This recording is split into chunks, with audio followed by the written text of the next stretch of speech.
नमस्कार आदाब, आप देख रहे हैं ऑन रिकॉर्ड मेरा भाईंदर महानगर पालिका और राज्य सरकार के सामाजिक विकास विभाग के माध्यम से हमारे शहर के दिव्यांगों को अपने पैरों पर खड़ा रहने के लिए, उनकी रोटी रोजगार चलने के लिए 1 साल पहले करीब 10 ई ऑटो रिक्शा उन्हें दी गई थी। लेकिन वही रिक्शा अब इनके गले की मुसीबत बनती जा रही है, गले की हड्डी बनती जा रही है।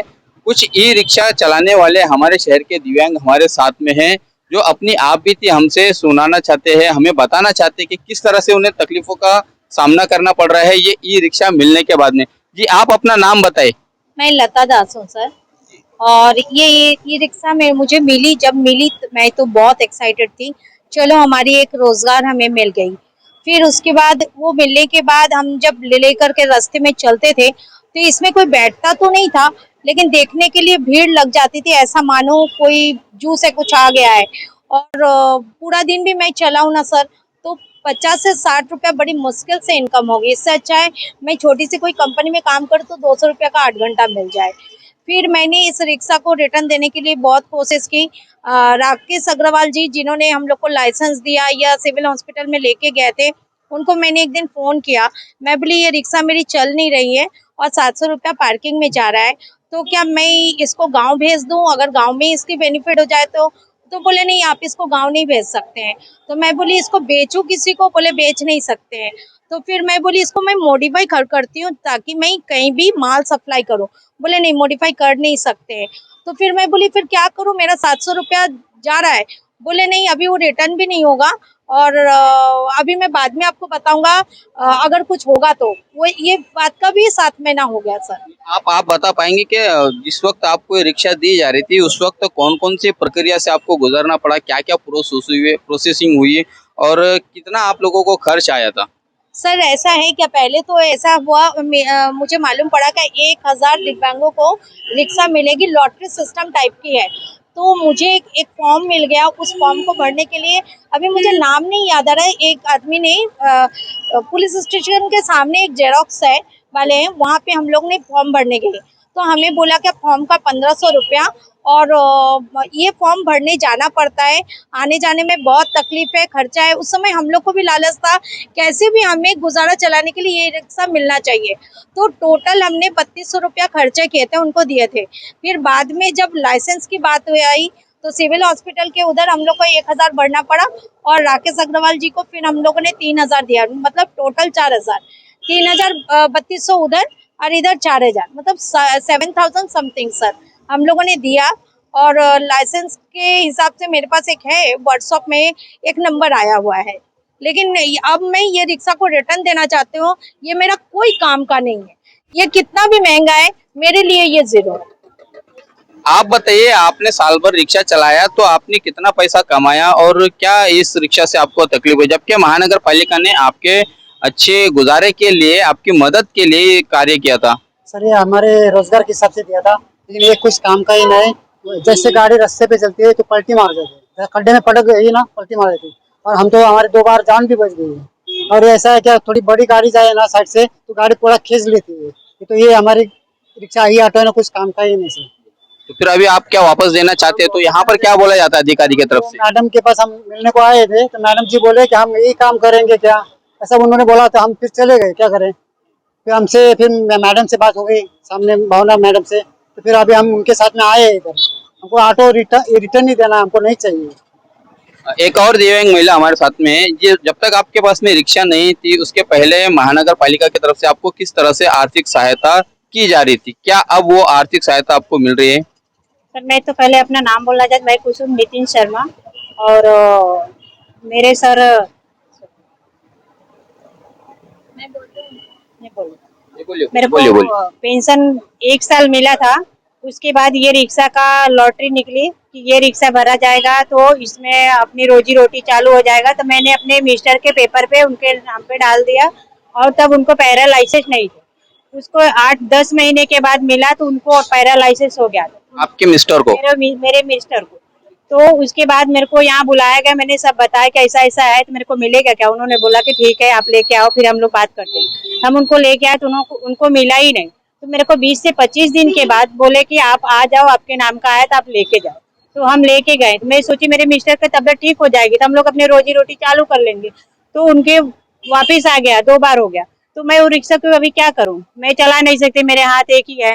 तो इसलिए मैं भी रिटर्न देना चाहती हूँ कि अगर वो रिटर्न हो जाए तो कम से कम मेरा पेंशन तो मिलेगा। बाकी आगे ये लोग और क्या मदद करेंगे, इसके लिए मेरे को अभी कुछ आइडिया नहीं। आपने पिछले 1 साल में कितना पैसा कमाया होगा इस? नहीं, मैं इससे तो कुछ भी नहीं कमा। मेरा इधर से गया, उधर पार्किंग में लगा हुआ है, मेंटेनेंस में 400 रुपया भी लग रहा है, अपने घर से भी जा रहे हैं, मैं कुछ भी नहीं कमाई।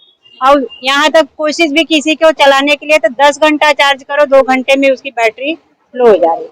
तो इसके लिए भाई मैं आगे कुछ नहीं गिर, मतलब आपको इस ई रिक्शा से कोई फायदा नहीं हुआ है? कुछ भी फायदा नहीं हुआ। उसको मैं रिटर्न देना चाहती हूँ कि हमारा कम से कम साल का 10,000 आएगा तो हम अपने मिस्टर का दवा या कुछ भी राशन विशन का व्यवस्था तो कर सकते हैं। इस समय मेरे घर पे कुछ भी इनकम नहीं है। फिर अब आप किसके पास में मदद के लिए गए और क्या आपको मदद मिल पा रही है? मेरे को ये समाज सेविका भावना मैडम है, मैं आई थी यहाँ पे वो फॉर्म भरने के लिए, 10,000 का लोन अप्लाई करने के लिए। यहाँ से बातें हुई कि रिक्शा वापस करना है, तो मेरे भी समझ में आया कि हाँ रिक्शा हो रहा है वापस, तो मैं भी वापस करके अपना कुछ आगे और रोजी रोटी के इन लोग से मांग कर सकती हूँ। इसलिए मैं भावना मैडम के आज जुड़ी और उनको ही पकड़ी हूँ कि वो हमारा मदद कर सके। ये हमारे शहर के दिव्यांग महिला और पुरुष है जो इस ई रिक्शा से परेशान हैं। अब ये चाहते हैं कि इन्हें ये रिक्शा जिससे किसी प्रकार का कोई आर्थिक लाभ नहीं हो पा रहा है, तो ये महानगर पालिका को वापस देना चाह रहे हैं, लेकिन महानगर पालिका वापस नहीं ले पा रही है। ऐसे में इनकी मदद करने के लिए समाज सेविका भावना तिवारी आगे आई है। हम उनसे जानने की कोशिश करते हैं कि क्या कहेंगे वो इस पूरे मामले में। मैडम, क्या कहेंगे कि रिक्शा वापस ये लोग देने की नौबत इन पर आ चुकी है, इनको कोई आर्थिक लाभ नहीं हुआ है, तो ऐसे में फिर आप ये क्या इनकी मदद करना चाहेंगे? मदद तो यही होगी कि इन्होंने अपने रोजगार के तहत ये आज इतना खुश होके लिया था, और महानगर पालिका ने बताया था कि भी रोजगार के लिए हम दिव्यांगों के लिए कुछ अच्छा कार्य कर रहे हैं। हमने बोला चलिए, ऐसे भी रोजगार के लिए कभी कुछ होता नहीं नगर पालिका में, ई रिक्शा के नाम पर इनका रोजगार चलेगा। तो मैं तो बहुत खुश थी कि मेरे दिव्यांग भाई बहनों का घर चले। परंतु 1 साल हो गया, कुछ 8 या 10 महीने हो गए, इसमें लोग ने 50-60 रुपया भी कमाया नहीं। ऊपर से कई बार इनके एक्सीडेंट होते होते बच गए हैं लोग। तो और बाकी भी ये लोग क्या सोचते हैं कि भाई किसी और को देते, हम नहीं चला पा रहे, तो वहां से तो हमको 150 रुपया है, तो लोग बोलते फ्री में भी अब नहीं लेंगे। ऐसा इन्होंने एक चीज पकड़ा दी हाथ में कि जैसा झुनझुना हमने दिया है बजाते चलो।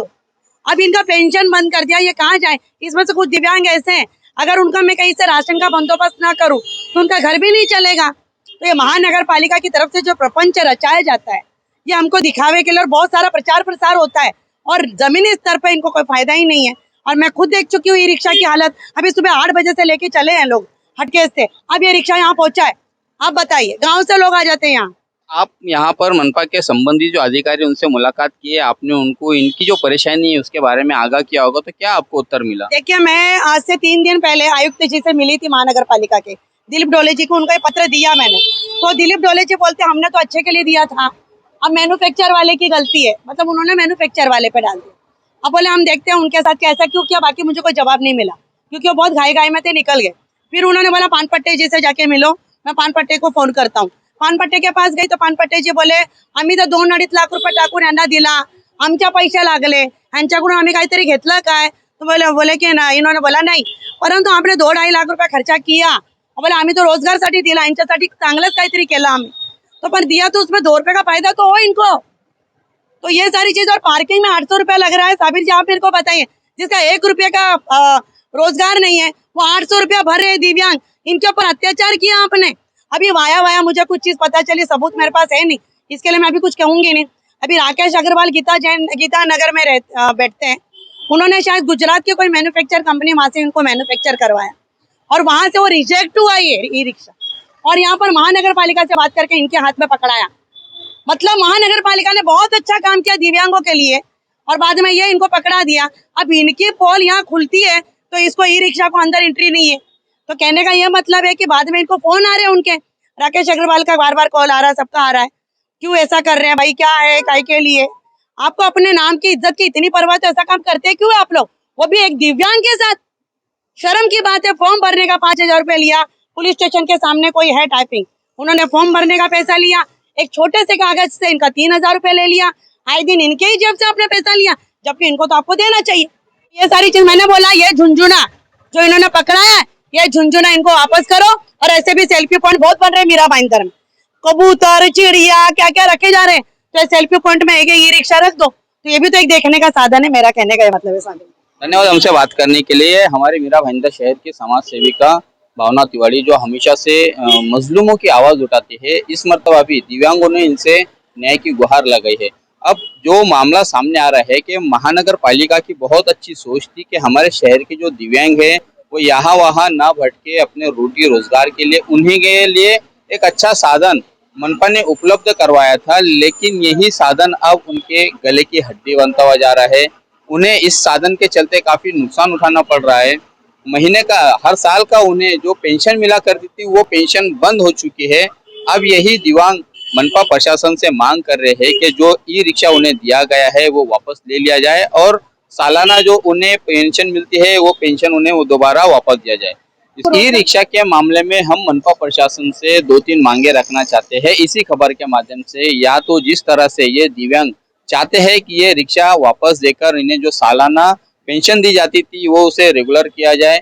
इसके अलावा इस रिक्शा को मॉडिफाई करके इसे ट्रांसपोर्टेशन में कैसे काम में लाया जा सके वहां पर इस्तेमाल किया जाए, या फिर महानगर पालिका जो अपने टैक्स के लिए जो अनाउंसमेंट करती है या पानी भरने के बिल को लेकर जो अनाउंसमेंट करती है वो अनाउंसमेंट का भी इन लोगों को अगर जिम्मा दिया जाता है तो कहीं ना कहीं इन लोगों की रोजी रोटी दोबारा से शुरू हो सकती है।